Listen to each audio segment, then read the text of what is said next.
Hi, everybody. I'm Julie Fairhurst, and I am here with Jennifer Robinson, and we would like to welcome you to Conversations with Women Like Me. Jennifer wrote her very personal story in the third book of our book series, A Tribute to the Brave and the Wise. So, Women Like Me, A Tribute to the Brave and the Wise. This is what the cover looked like. So, this was the book that Jennifer is in. I'm going to just read you a little bit of Jennifer's bio. Of course, like the other writers, we will have Jennifer's information down below the video. So if you want to look up a little bit more about her, you're very welcome to do so. So Jennifer's story is called Finding My Peace, How Speaking Up Changed My Life. So I just love Jennifer's story because it really is all about learning your voice and learning to speak up. So Jennifer grew up living as a child in Canada and the United States. Jennifer experienced trauma in her life. However, she didn't allow that to keep her down or cause her to dwell on the negative. Jennifer knew that she had to rely on herself to make a life for her, and that's precisely what she did.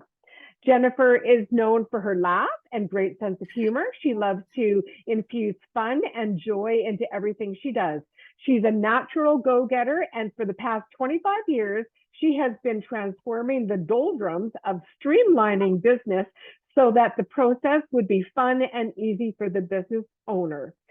And then it says here that Jennifer works virtually with small businesses to help them with their tasks that they may be overwhelmed in doing. And she wants business owners to continue to move forward with the passion and the excitement that it had when they saw the vision for their business and not get bogged down. So welcome, Jennifer. I'm very excited that you have agreed to come and talk about your story with us. Thank you. Thank you, Julie. You're welcome. So let's start by, maybe you can just tell us a little bit about why did you decide that you wanted to write your story in the book? That's a good question. It's funny, I've always wanted to write a book. I don't know why, I've always had that thought, an idea that I can share my story with others and help others, hopefully through the things that I've experienced and come through.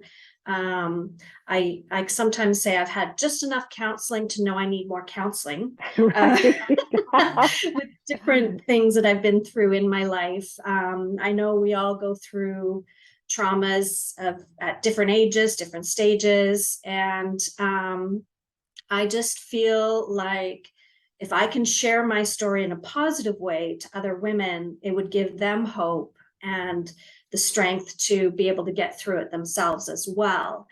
Of course, starting out and writing an entire book really feels daunting. I have no idea where to start. I've got the title picked out, but not, the rest of it. Yeah. So when you came to me and said, do you want to write a chapter? It was like, oh my gosh, I can do that. I can do one chapter. I don't have to tell my entire story and go through everything. It's like, and then it was like, wow, but there's a lot to cram into one chapter.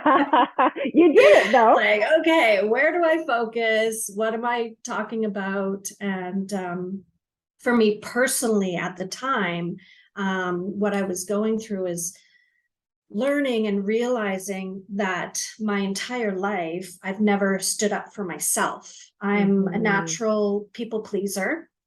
I like to help people, hence why I'm a virtual assistant, is I want to help people grow their business, help people in every avenue of life, anywhere I can. And I saw this as an opportunity to try it writing, try and see if it's something that I'm passionate about and I can do. And I loved it. Well, I say I loved it. What do you mean you didn't love it? But it wasn't actually a very easy process. Right. And I'm not a writer by any means of like, I've never written a book before. This is my first time. Yeah. And so for me, as you had said earlier, my story is quite raw. Yes. And I had decided to just go full force and just put myself out there and tell my whole story. Yes. And only a select few people in my life know my whole story. Right. So I had not shared some of the deeper, darker things that I had been through with family members, friends, let alone the general public. Yeah. So Jennifer, let me ask you, did you have family members who read your story? Yes. Okay. And many. Yeah. Okay. So, and did they contact you? Yes. Yeah. Okay. Some of them were, you're very brave, great job, like good on beautiful. you. And I mean, the family members that did know, of course, had been there supporting me my whole life. Of course. And then I think it was just, an opportunity for my family to get to know me and get to know what I've been through. And everybody has a history. Everybody, has been through something. And that's just my story of what I've been through. Oh, well, thank you for that. And I'm happy to hear that you've gotten support since your story has been out there, because that's one of the big things I try to let all of our writers know, because we're actually I've got book 6 on the go right now. We're actually over 70 writers now. Oh, wow. I know. That's awesome. I know. And so I tell them, like, it's going in a book. Anybody who wants to buy this book can buy this book. They're going to read it. So you really have to be comfortable with what you do. And you are very brave. And that's the title of the book, the tribute to the brave and the wise. You're brave and you're wise, along with your fellow writers in the book.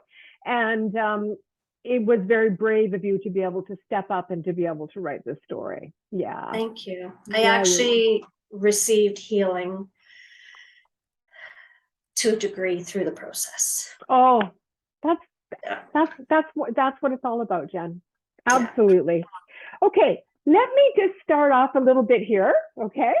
I'm going to start off when your mom left, because your mom left when you were quite little, and she left you at a neighbor's apartment down the hall, who really didn't know you and your sister, and then basically left a note to tell your dad that's where you go get them from. And then you say that she had your half sister with her. So you say in the book, it turns out that she and my half sister were only staying down the street from us while they were sorting out their plans. So one day she came back to the house to get something. I was so excited to see my mom. I called out to her, "Mom, Mom." But she walked right past to get what she wanted and walked right out again. I didn't understand it. Could she not hear me? Did I not speak up? I shut down after that. What could I say? I think it was where I learned that my voice didn't matter. So that must have been traumatic. How old were you when that happened? Do you remember? I believe I used to think I was 5, but I think I was more like 3 or 4. Because just with different events, I actually don't have a lot of memories from my childhood, because of, I think I just, with trauma, blocked it out. And, I'm not a psychiatrist or psychologist, but I know that I have very few memories. But I know I have that one. I have a very vivid memory of the day she left. And I didn't realize until much later in life that they had lived down the street. My dad had told me, or somebody had told me, and then told me that story, because I think I had blocked that memory out. But I remember, things started to happen physically, like I would get backed up and I wouldn't be going to the bathroom. I had to take cod liver oil and things like that. Like, I think emotionally I internalized it. Yes, so of course. It started to affect me physically. Yes. I tend to always forget. It's like, oh, you have an upset stomach. Well, what's going on? What are you stressed out about? What's going on in your life? Like, our our emotions affect us Yes. both physically and emotionally. Yes. So Yes. Wow. I Yeah. think that's part of the hard part when you start dealing with trauma and digging these things up. You Yeah. know, you got to get it out. Yeah. You got to speak it out. You got to get rid of it. You got to get it out of your body. I had Yeah. internalized so much, you Mm-hmm. know, that yeah, I literally felt like I had no voice. I couldn't speak Yeah. up for myself Oh. because I just went inward. Yes. Yeah, no, for sure. And I would imagine a lot of confusion. You're so young and abandoned. I mean, you basically were abandoned, Yeah. by your mom. Yeah, and to walk through and not even acknowledge you. People do what they do for reasons, and but as a young child, it doesn't matter what their reasons are. We take it as we take it, and there's mom, and where'd you go, and now you're here and you're leaving again, and you didn't even acknowledge me. That must have been just really traumatic for you. Very, very sad. Aw. Yeah. So after mom left, you ended up experiencing some abuse within your family, emotional, sexual abuse, not good stuff. You rebelled a bit in your teens, of course, which is what most of us do out there. And then in the book it says, and now it's happened. 19 and pregnant. Yep. So that's a whole other part Whole of other it. So chapter. yeah. So what was happening there? Because I think you made a very brave decision. Do you want to Thank tell you. us a little bit about that?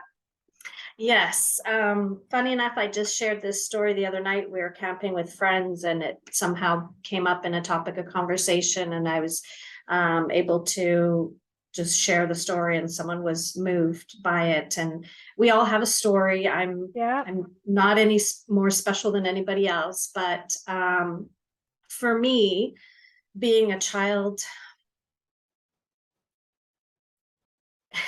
That's okay. being a child from a split family. My two sister and I was raised by a single father. He did the best he could, made mistakes, and being abandoned by my mother. I just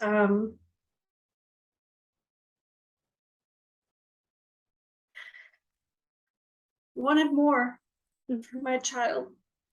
And so you did say to grab Kleenex. Aw, sweetie. um, Aw.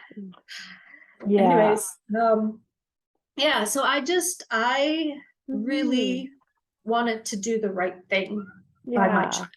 Yeah. And so I had decided to give her up for adoption, Yeah. because I didn't feel like I could do the best job of raising her. I didn't have the skills. Um, I didn't stay with her birth father. And so, yeah, I had done my homework, talked to people, reached out, did some counseling, and someone set me up with this adoption agency that was actually an open adoption agency. Oh, And okay. back then, it was, I was born in 72. This was 1990. Um, Open adoption wasn't really a thing. I remember, Mm-hmm. well, I had to tell my grandparents, oh, by the way, I'm pregnant, like as if that wasn't enough. Oh, Then I had dear. to try to explain to them that I'm going to go through an open adoption so that my child will never wonder who I am or where I am. Yeah. And I wanted her, I had a baby girl, I wanted her to know me and to, if she ever had questions, whether it's Yeah. medical or emotional, that I'm available, that she could come to me.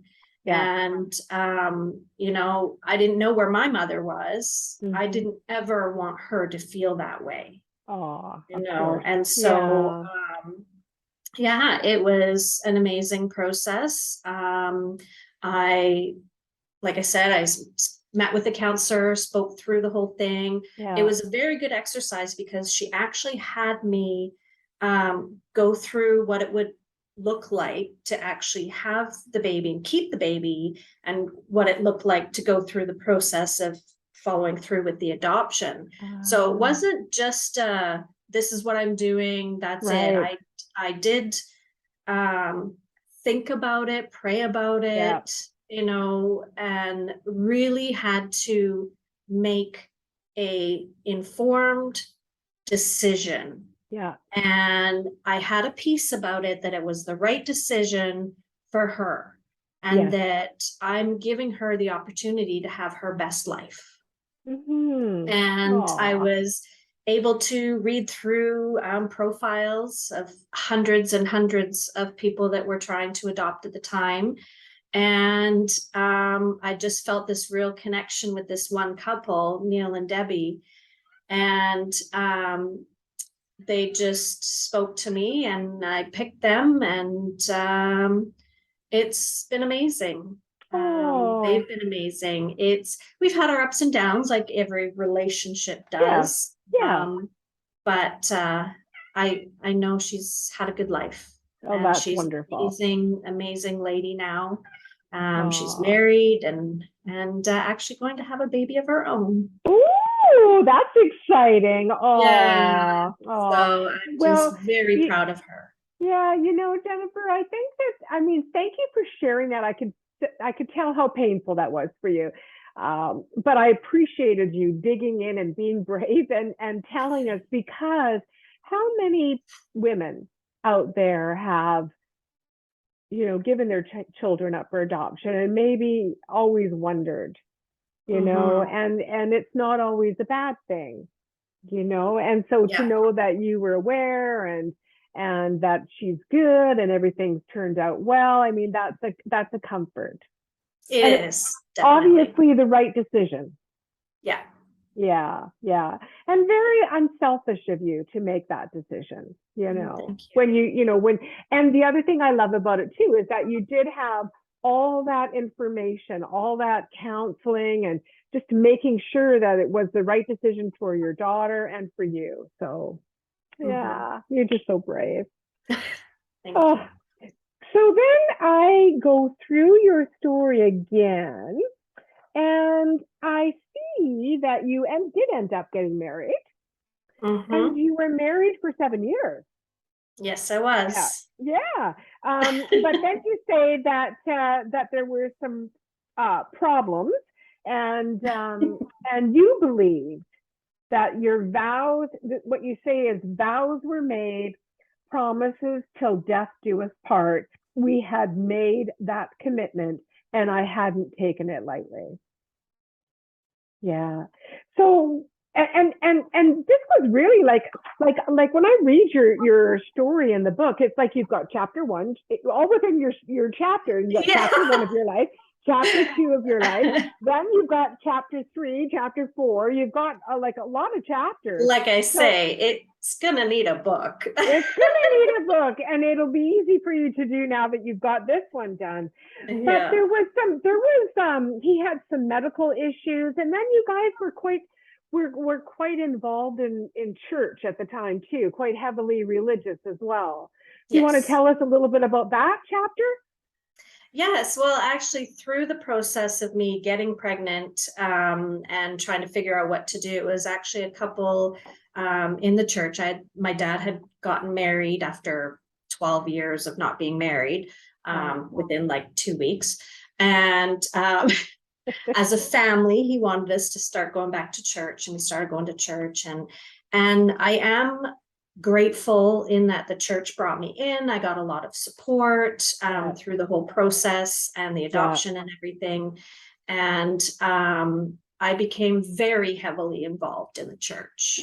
Church was like 3, 4 times a week. It was choir on Sunday, yeah, and Bible study on Wednesday. And yeah.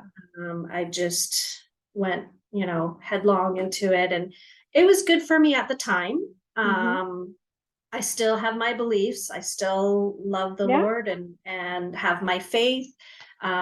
Things have happened, and I'm needless to say, I was very religious Yeah. at that time. And so when I say I took my vows seriously, I took my vows before God. Yeah. And that I had fully believed that my marriage was till death do me part. Mm-hmm. And life is a forever learning, evolving thing. Yes, it is. And, you know, we can say forever and have that full intention. Yes. And I praise anybody that's been able to make their marriage last, you know, 30, 60, 80 years, you know, good on them. And what's your magic? Yes.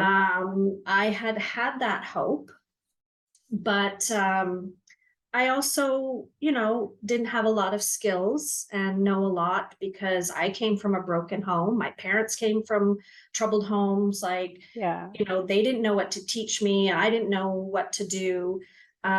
We did our best, but yes, we then had to deal with male infertility.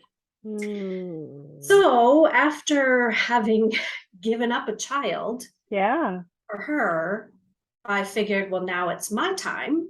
Yes. And I would love to have a child of my own or Yeah. children of Yeah. my own. I wanted a family. You Yeah. know, growing up, I dreamt of having the white picket fence, you know, the 2.5 kids and a Yeah. dog, Yeah. living happily ever after, you know. Yeah. And yes, it was a fantasy, but that's what I had, Yeah. and that's what I had always wanted. I had always wanted. That's why it was so difficult Mm-hmm. to give her up, Yeah. because I wanted that so badly. Yes. Yes. So Yeah. then to feel like I have an opportunity for that after the fact, it was a real kick in the gut.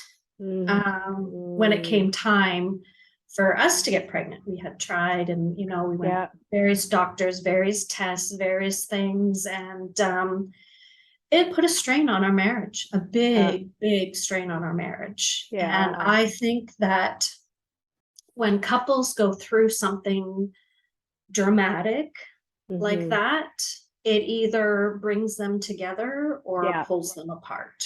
Right. And unfortunately, it pulled us apart. Oh, yeah. You know, I was trying, but I was very Mm-hmm. bitter. I was very angry. Yeah. I was angry at God, you know, like Yeah. it was just, Oh, I was getting robbed, you yeah. know, Yeah. and Oh, life throws you yeah. lemons, and yeah, Yeah. you got to make lemonade and Lemonade. throw some vodka in there. Yeah, But, exactly. but Whatever we do to just got to get through it.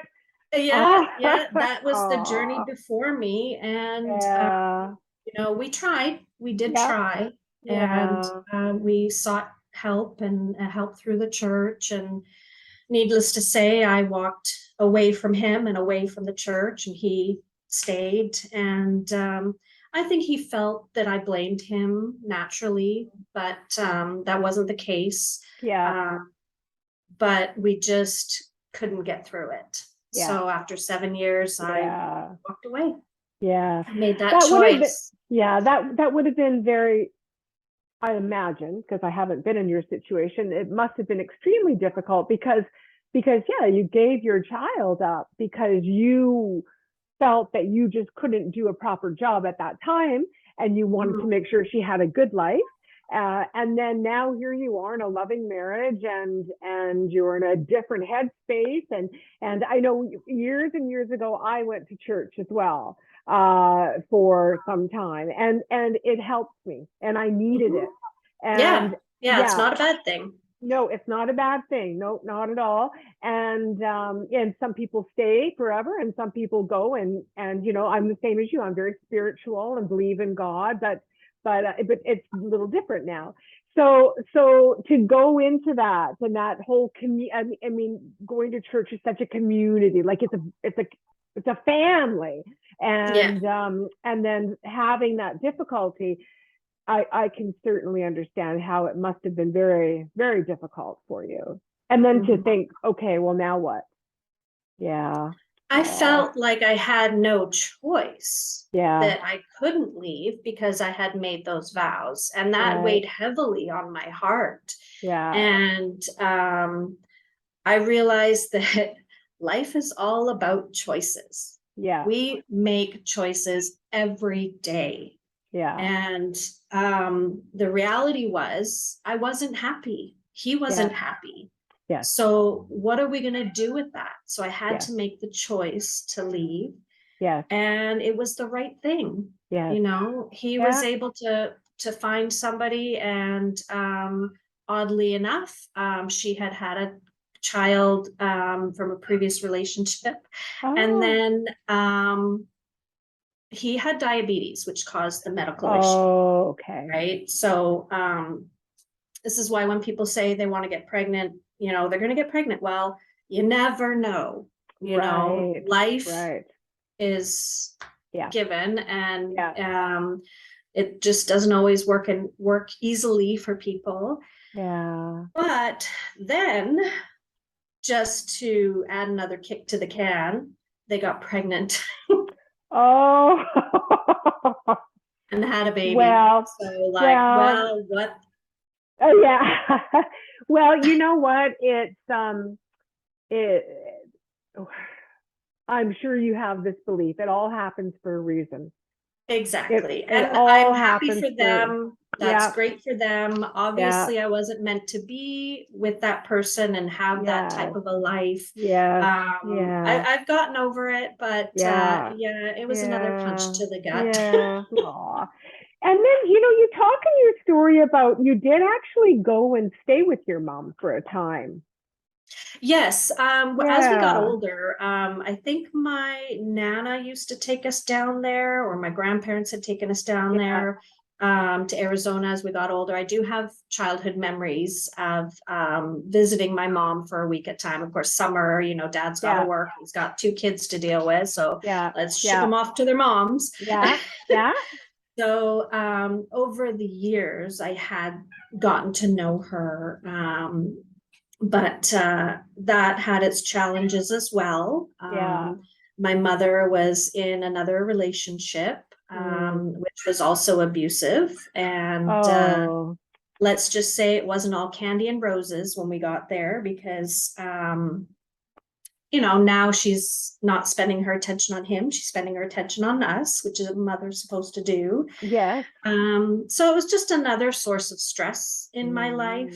Mm. My mother had gotten into drugs and alcohol, and Oh, had a difficult life. She's had a yeah, really, yeah, really difficult life. yeah, And so I understand it.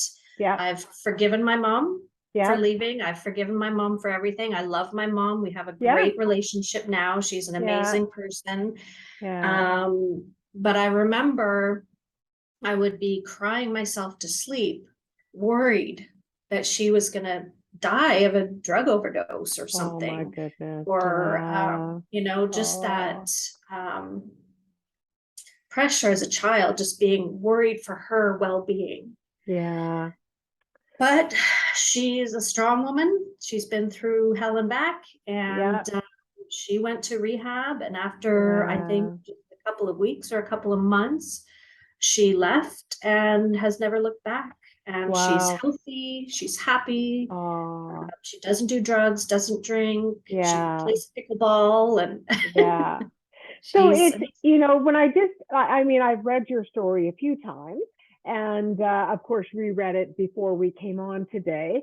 And, and now listening to you, it was just, I can see this little girl just walking around on eggshells all the time, poor thing. Just, yeah, just now what? Now what? Where is it going to come from next?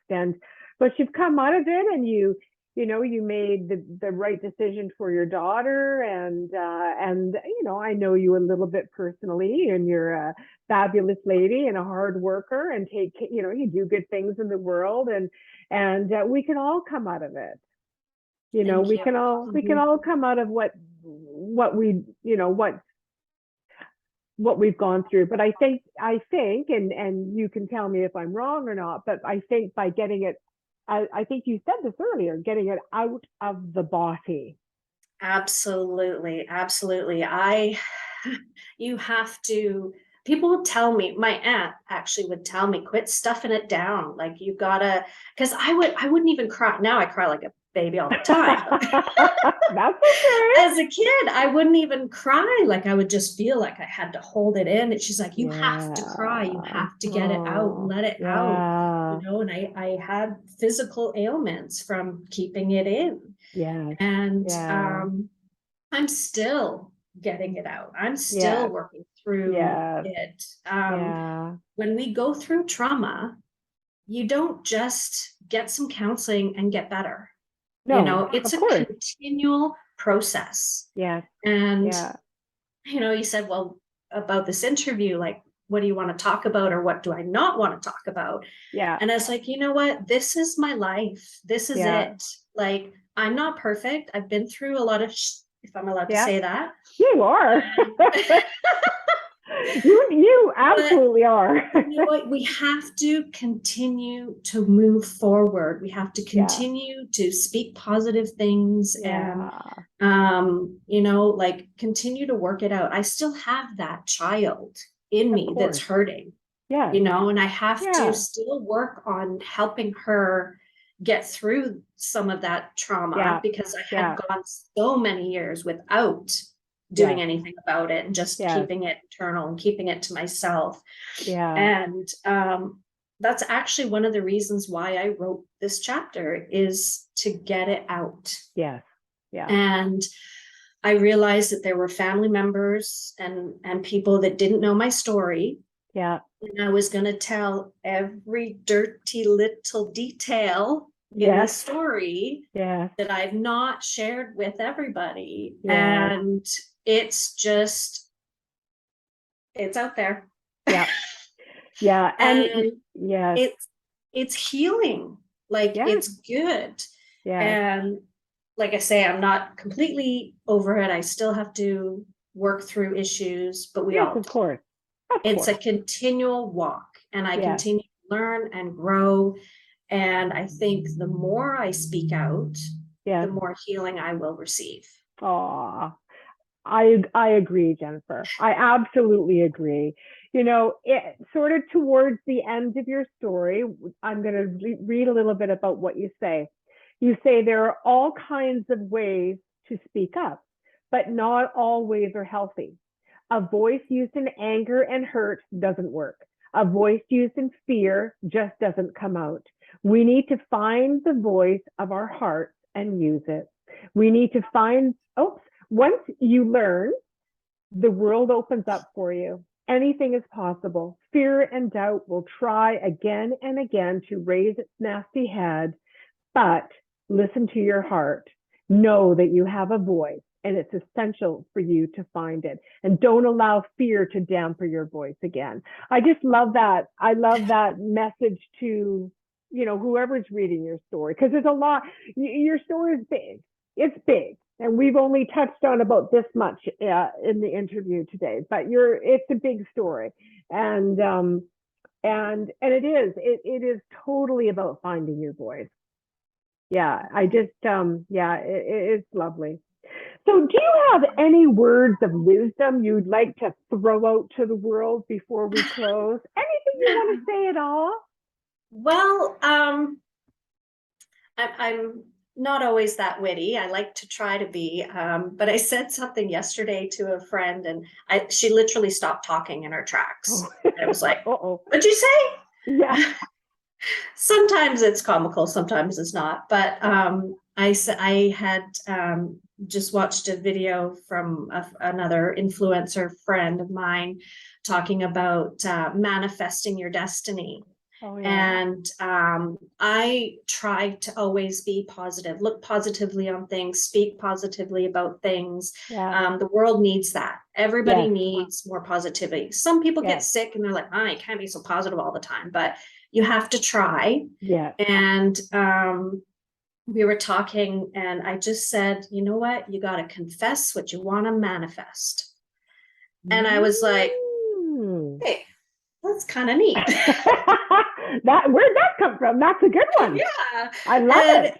yeah, and it's just, like I want to manifest better things in my life. I Yeah. want to be more successful. I want to help more people. Yeah. And so I'm gonna say it. Yeah. I'm gonna talk it and use my voice to be more positive, to support my friends, to support my family, to Yeah. um, just be a better person in the world, and Oh. try to just be positive. Oh, We I need it. love that. I love it. I'm all about positivity as well. Uh, you can, I always say to people, well, you can go kicking and screaming and crying and yelling, or you can just calmly go. Either way, you're going, right? Yeah, So yeah, you get to choose how you go, wherever it is yeah, that you're going. So you might as well go with a smile on your face. It's easy. yeah. And That's, again, it's a yeah, choice. it is a choice. Life is all about choices, and Yeah. I'm choosing to use my voice in a positive Yes. way. Yes. Well, that's beautiful. Well, thank you so much.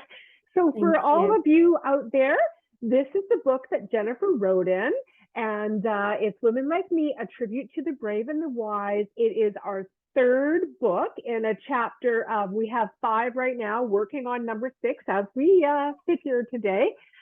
So please feel free to grab Jennifer's book and read her story. There's a lot more involved in Jennifer's story than we talked today. It's a lot more, a lot, and you should read it because it's a fabulous story, and it is one about bravery, and it is one about being wise. So thank you, Jen. I appreciate you So so much much. for writing in the book, and I appreciate you for again being brave enough to come. And I'm putting this on YouTube for the whole world to see. So here you go I'm again. out there. Yeah, you're out there. Exactly. Exactly. Oh, Well, thanks, Julie. thank you very much, Jen. My pleasure. Thank you.